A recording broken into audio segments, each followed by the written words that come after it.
Hey guys, so we are back for number 3. Easy mulligan and now an easy keep.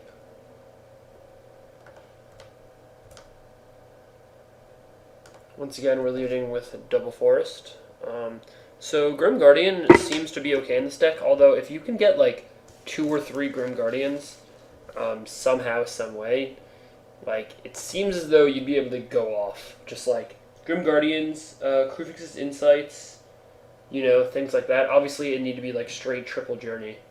Seems like it would be a really good plan. Alright, so Satyr Nicksmith is just going to get stonewalled by Grim Guardian.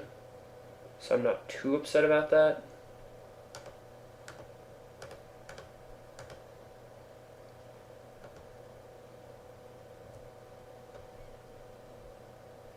He can make a 3-1 all he wants. My guess is he will make the free creature.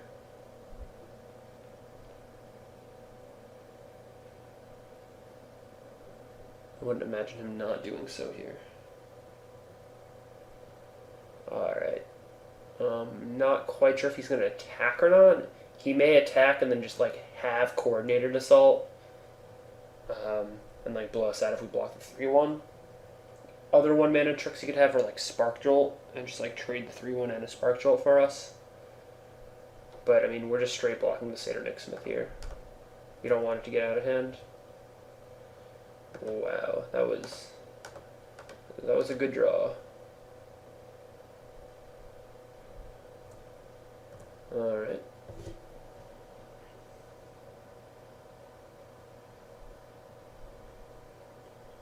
So now they have Hythonia. We're in pretty good shape. That Borderland Minotaur may cause us problems. If he attacks, we're just blocking with our Bloodtool Harpy. Yeah, the last thing we want to do is like allow him to do stuff. So easy Scourge Mark. We should have probably Scourge marked the land so that we could draw Swordwise Centaur, obviously. Of course that happens. I mean, not Scourge Mark the land, but like tap the island for Scourge Mark. Because, just the way these games work. If he goes all in on Borderland Minotaur, I mean, I'm just assuming he has a lot of enchantments. If he goes all in on Borderland Minotaur, we'll be theoretically able to just kill it with Sip.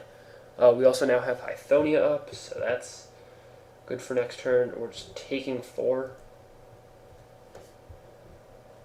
which isn't super great. I'm tempted actually not to play Hythonia and just kill the Borderland Minotaur.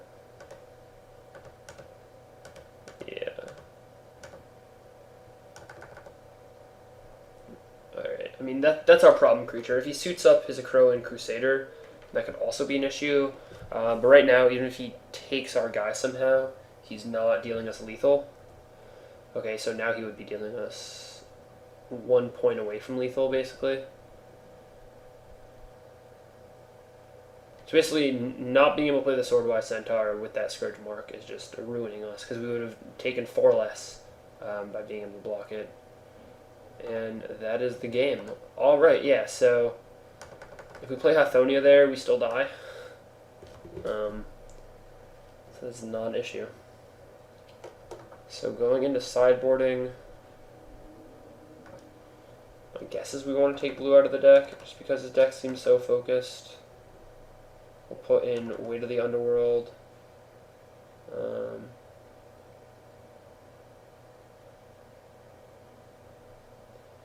Guess we could put in a Forsaken Drifters and a Ritual of the Returned. That seems about right. We're not going like full on enchantments. This hand is fine.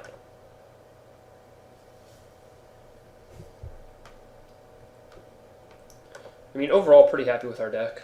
Obviously, it could be a lot better and more focused. Like, it could either be just like all-out 5C green or straight green-black, and it's kind of awkwardly in the middle here. So that's probably the biggest problem I have with it.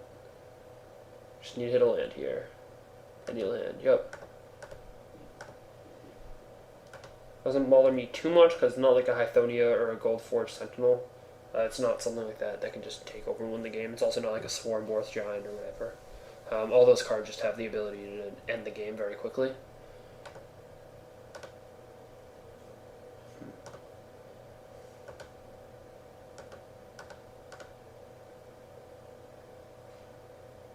So I could have played Karametra's Favor into Scourge Mark, but I just think this is a better play.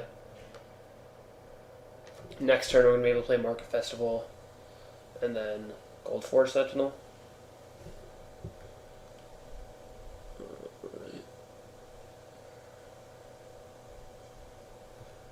That makes the play a little different. The play is now Karametra's Favor, being that it can block all of this stuff. Right, and we want to keep this up because we saw Minotaur Skull Cleaver, so now we have to just play around it incessantly, which is kind of annoying, but it's kind of why you play the card, so not an issue. His deck seems really tight. Not as good as that white-black deck. That white-black deck was actually nuts. Let's see if he does the same thing this time and attacks into us. Nope. What are we going to do here?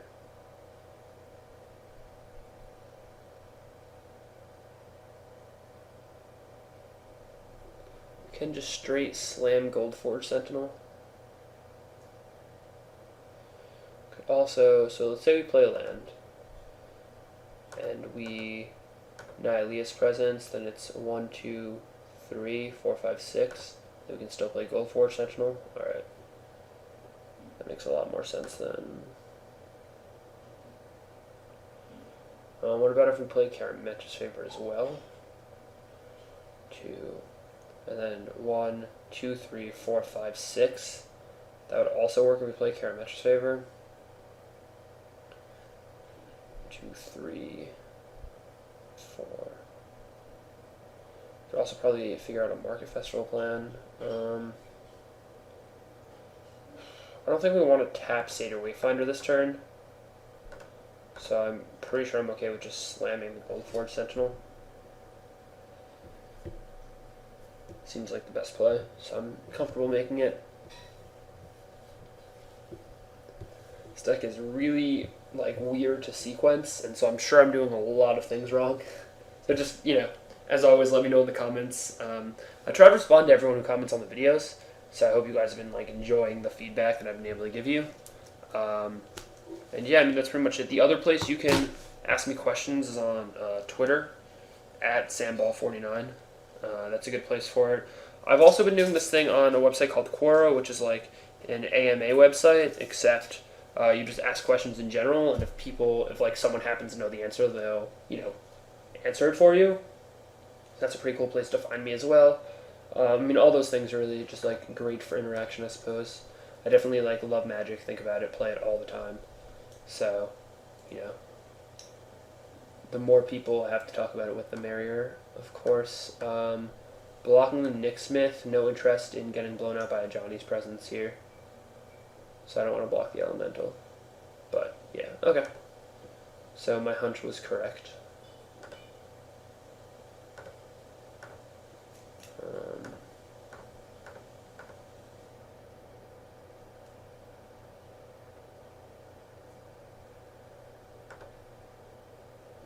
It's a Warmborth Giant. Well,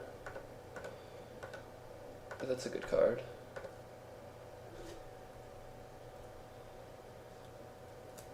One, 2, 3, 4, 5. So this taps for 5 mana, and I need 6 for this. That's obnoxious. I'm imagining he won't tap anything, but I could be very wrong. I'm imagining he doesn't want to pay.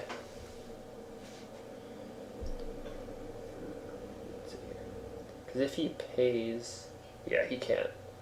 He's just making an army of 3/1s, and he can't even attack this turn, so it's not too useful to him. The thing is I'm gonna have so much mana available. So I know in constructed, in constructed, when you have a deck that makes this much mana, you generally play less lands, because you're gonna be flooded, even just in creature mana and stuff all the time. So the question is in these draft decks, the Market Festival, Golden Hind draft decks, because there is a 2 mana accelerator in each of the packs. There's Golden Hind, and then Crewfix. What's the the green blue 2/2 that does it. I'm not exactly sure the name right now. It is avoiding me, but yeah. So like you have that, and then you have Voyaging Satyr. You have all those things, and then you have things like Nylea's Presence that draw you cards, Traveler's Amulet, which gets you mana, Karametra's Favor, which draws you cards and gets you mana. All these things. So what am I playing around now? Coordinated Assault. If Coordinated Assault is the truth, then he'll get my Karametra's Acolyte. So yeah, so all those things like draw you cards, accelerate you through your deck, allow you to find extra mana sources if you didn't already have enough. Rouse the Mob. Interesting.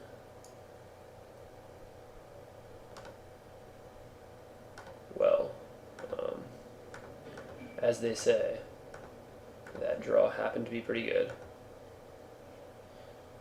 I could have like played Market Festival and this, but it's not totally necessary at this juncture. Also, I'm pretty sure Hythonia just takes over the game against a red-white deck stuck on 3 lands from here, so I can just attack with Gold Forged and feel no pain. Also, next turn we have Ultimated Hythonia, or whatever you call it. If you have Divine Verdict, then play Divine Verdict, I guess. Yeah, okay. I mean, the only way for me to play around that was just to like wait till he overcommits to the board, which he doesn't seem like he's going to do.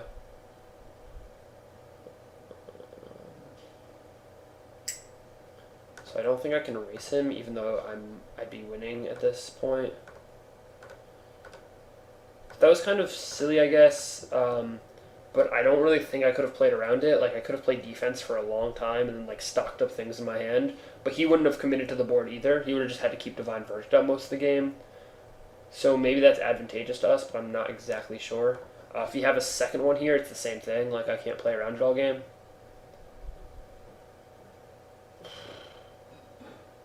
Starfall is the answer. So 2 for winning himself. Alright, Bloodfall Harpy. That will at least kind of stop the Vanguard.